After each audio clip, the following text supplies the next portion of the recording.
I mean, it's so familiar. What do you think it does to both camps, the fact that they've drawn each other again? Seriously, you've both been players. How would you feel if you were in either of those dressing rooms? Confident, nervous.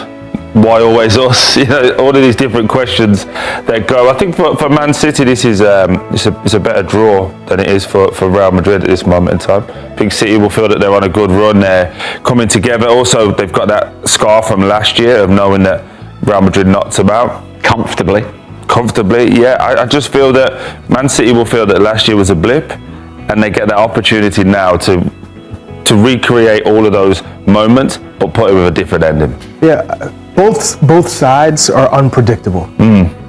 Defensively, Real Madrid have looked shaky as ever.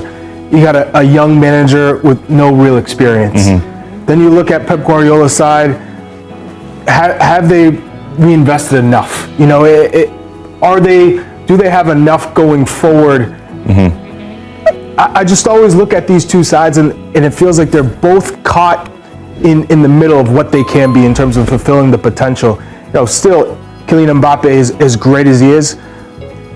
I don't know if we're seeing the absolute best between him and Vinny Jr. We haven't seen them really take that next step as a pair.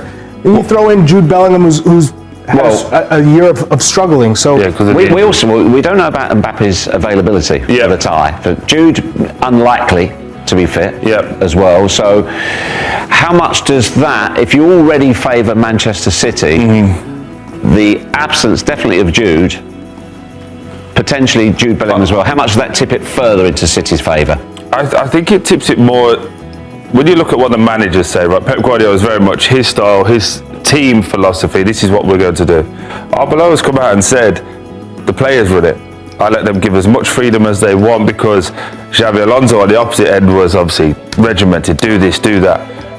I just wonder, when it goes a little bit ropey, a little bit wrong, who's the players to pull it together and fix it? It seems to me whenever we see it in the league so far, whenever they're losing, they just lose. It's just because unless Vinny can get you out of it, unless Mbappe can get you out of it, it's just an individual. And that to me is a completely different team to Man City last year. But that's where they fall back on. We've won it 15 times. 100%. This is Real Madrid.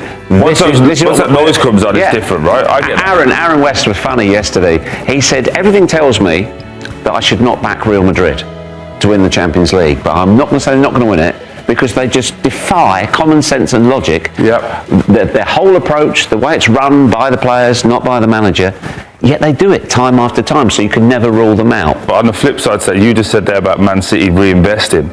When we talk about this Arsenal team, we talk about a great structured team, defensively solid. Depth.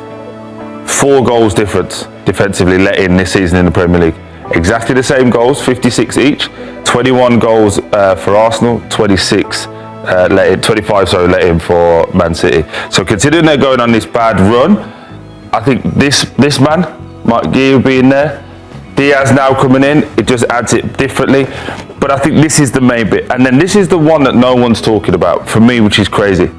This young man here. Amazing. When you put him next to Rodri and Silva, these are obviously technical geniuses, but the energy, the pace, the power, and also the tactical ability that he has adds differently. When I look at this team, again, you can go Shirky, you can put Foden in there, you can put Doku in there, obviously Semenyo and Haaland. But when you start to look at this team on the left-hand side, it's basically Mbappe. It's basically Vinny. That'll normally flip to a 4-4-2 because these guys don't offer you much without the ball, which is a fair comment. And then it's, can these guys keep a clean sheet? And I don't think they can. They've got one of the best goalkeepers in world football, if not the best. But the rest is a little bit, I'm not sure. Charlie, you make a case for Real Madrid. The only case I could make for Real Madrid is if they were, and this is where you're questioning Alvaro Arbeloa as a manager, given that the structure is not like Manchester City or Arsenal, they would have to defend and play without the ball and say, you know what, our strength is going to be Mbappe and Vinny on the counter. Let our individuals win us this matchup. That's how I see them progressing. If they want to keep the ball and be exposed and give Haaland space to run in behind, I think that's where we're going to see Real Madrid struggle.